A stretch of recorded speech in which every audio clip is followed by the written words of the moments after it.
Assalamualaikum warahmatullahi wabarakatuh. Ketemu lagi dengan channel Mas Suden. Sekarang lagi berada di kantor, walaupun aktivitas kita sudah stop karena sudah memasuki masa liburan Idul Fitri. Jadi semua aktivitas tidak ada lagi. Kita akan baru mulai operasional nanti di tanggal 2 bulan depan. Cukup lama kita liburannya.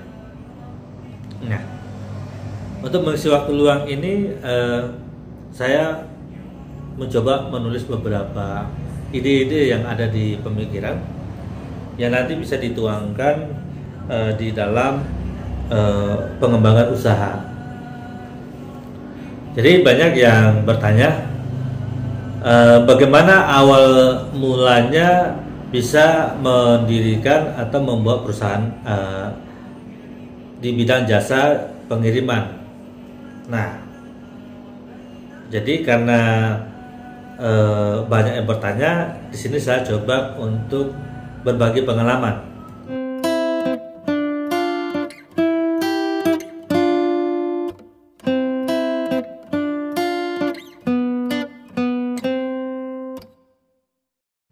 Di sini saya coba berbagi pengalaman bagaimana awalnya saya bisa mendirikan perusahaan ekspedisi ini.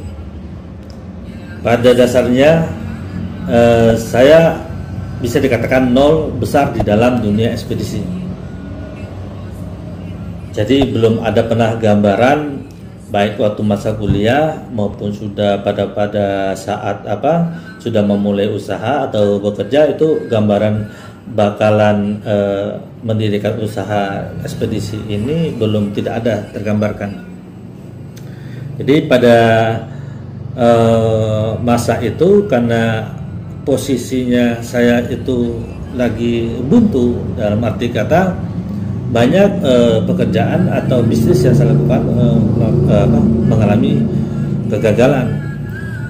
Jadi kegagalan 1, 2, 3, 4, kemudian saya akhirnya masuk ke dunia kerja lagi, kemudian saya keluar lagi dunia kerja, dan pada saat saya jadi marketing salah satu perusahaan mobil. Nah, di situ saya banyak berinteraksi dan banyak ketemu dengan para pelaku bisnis itu, bisnis yang di bidang jasa pengiriman. Nah, kita saling ngobrol, kita sering sharing, tetapi tetap ketika mereka menceritakan bagaimana alur dan permainan di ekspedisi ini, saya juga belum dapat bayangan bagaimana memarketnya, maksudnya mencari pangsa pasarnya di dunia ekspedisi ini seperti apa, itu masih blank banget. Nah, jadi kebetulan saudara dari istri saya itu memiliki usaha di Bandung, yaitu jasa pengiriman juga. Jadi di sana saya belajar bagaimana proses packing, bagaimana mengemas barang, bagaimana barang ini diproses untuk pengiriman, karena bagaimana kita proses pick up barang gitu loh. Nah, tapi perjalanan waktu di dalam proses belajar itu saya tetap mencoba mencari market, karena pada dasarnya jiwa marketing saya itu sudah fitrahnya ada dari dahulu gitu loh. Nah, alhamdulillah selama 1 bulan itu saya mendapatkan market di sana, kemudian pernah dapat project untuk pindahan dari Bandung ke Surabaya pada saat itu. Jadi ketika saya mendirikan awalnya India Express tersebut, pertama tanpa menyewa kantor, tanpa ada karyawan, tanpa ada armada, yang modalnya cuma kartu nama. Kantor pada saat itu yang saya gunakan adalah garasi mobil. Nah, di garasi mobil itu saya sulap jadi sebuah kantor. Di sana ada meja 1, kursi 2, kursi saya 1, sama kursi tamu gitu loh. Nah, ada timbangan. Jadi sama kartu nama. Jadi modal awal saya mendirikan ekspedisi ini 3 item ini, yang ibaratnya timbangan, kartu nama, dengan kantor di garasi. Nah, karena jiwa marketing itu sudah ada dari lahirnya gitu loh. Nah, jadi saya mulai untuk datang ke pelaku-pelaku usaha yang ada di Yogyakarta menawarkan jasa pengiriman. Nah, pada saat itu tahun 2014 itu belum legalitas. Jadi kita belum ada CV, belum ada PT, yang penting kita ada nama gitu loh. Jadi berjalannya waktu. Nah, berjalan waktu akhirnya tahun 2017 baru kita legalitaskan perusahaan tersebut dari menjadi CV India Express. Nah, di situ kita mulai menggarap proyek-proyek pemerintahan seperti pameran dan segala macam. Nah, kita pada saat itu cukup banyak kita menerima pengiriman barang baik dari perusahaan atau personal atau pindahan, kebanyakan seperti itu. Nah, berjalannya waktu juga pada saat itu juga kita dapat kontrak dengan salah satu perusahaan yang ada di Yogyakarta, dia perusahaan manufacturing. Nah, di situ ya saya merasa bahwa ini kerja tangan Tuhan untuk mengirimkan mereka ke India Express pada saat itu. Nah, mulai tahun 2017 bulan Februari saya mulai merekrut satu orang ini karyawan, memberanikan diri maksudnya. Jadi tahun 2017 awal bulan Februari itu saya mulai memberanikan diri untuk merekrut satu orang karyawan, sehingga saat ini alhamdulillah sudah karyawan di Alindo sudah ada 7 orang. Insya Allah dalam waktu dekat kita ada penambahan gitu. Jadi banyak juga yang bertanya dalam proses saya membangun usaha ini, Bang, bagaimana ibaratnya saya tahu Abang bagaimana awal merintis usaha ini, tetapi saya lihat perkembangan yang Abang ini kan cukup signifikan gitu loh. Jadi apa resepnya? Saya mempunyai konsep yang berbeda, mungkin konsep yang berbeda dengan para pelaku bisnis lainnya. Jadi para pelaku bisnis lainnya mereka mungkin ada punya prinsip bahwa sebesar apa usahamu maka sebesar itu juga hasil yang akan didapatkan. Kebanyakan orang banyak menggunakan prinsip ini, tapi beda di saya pribadi. Jadi arti kata bedanya ketika dalam banyaknya kegagalan bisnis yang pernah saya lakukan, kalau dibilangkan usaha lebih besar, mungkin lebih besar usaha yang telah saya lakukan.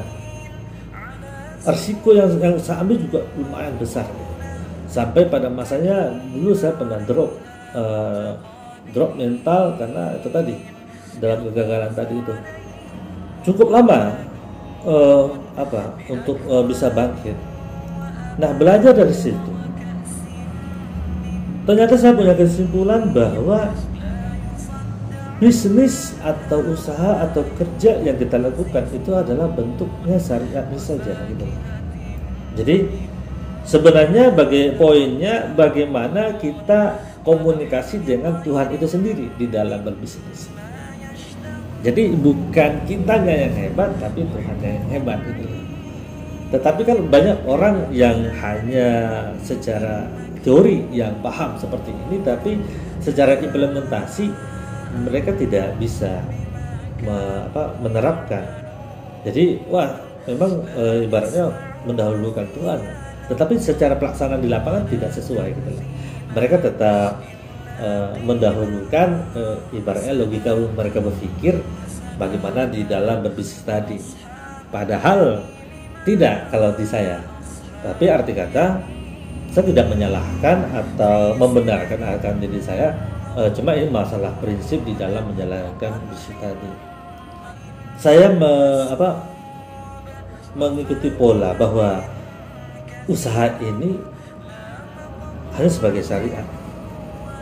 Jadi saya lebih cenderung bagaimana sisi spiritualnya. Jadi spiritual di sini kedekatan kita kepada Allah, kepada Tuhan kita, gitu.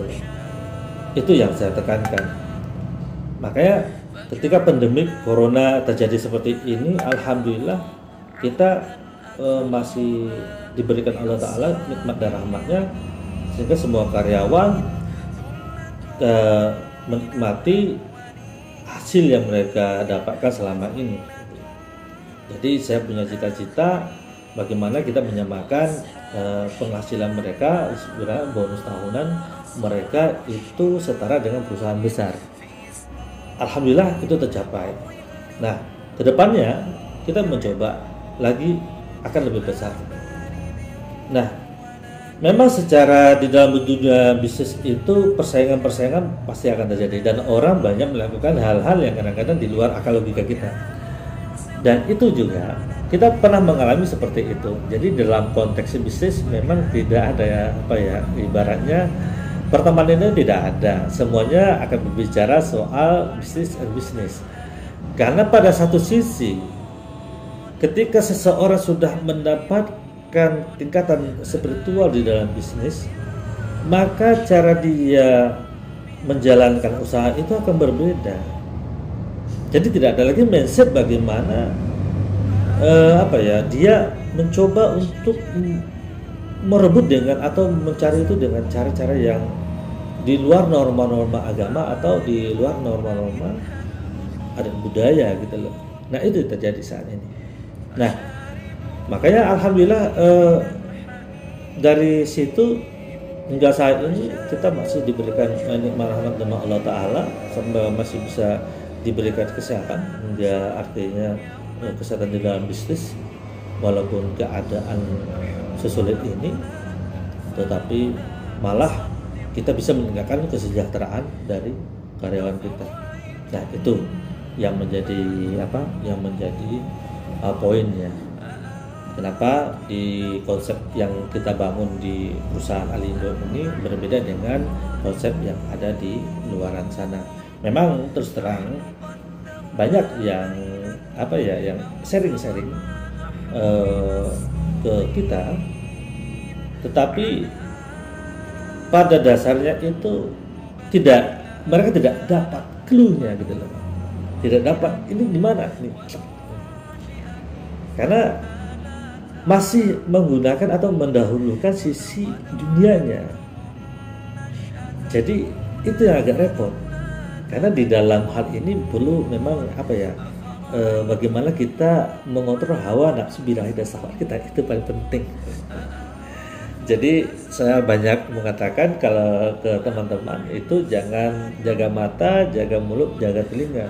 Jadi walaupun kita disakiti memang pada saat itu ibaratnya jangan iri dengki kepada orang lain. Jadi pada itu, jadi cobalah membersihkan diri.